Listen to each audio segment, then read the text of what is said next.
how to set up push notifications on Mercari.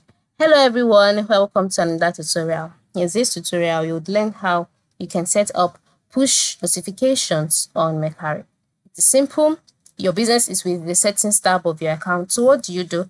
Log in into your Mercari's account first of all. Move to the top right corner. Once you are logged in, you will no longer see the option login or sign up. Instead, you will see your profile icon. Just click on your profile icon and a drop down menu will appear. In this menu, select settings and then you'll be taken to your settings page.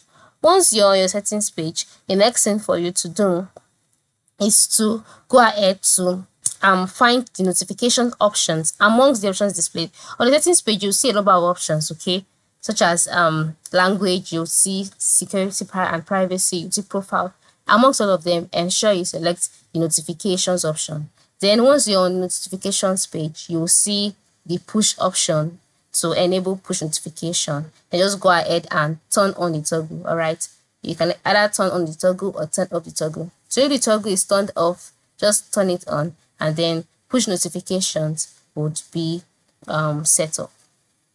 Very simple and easy. And then you can even customize the push notifications that you would like to receive. Okay, you can choose the ones that you'd like to receive, such as offers, messages, or other updates. Thank you for watching and have a good day.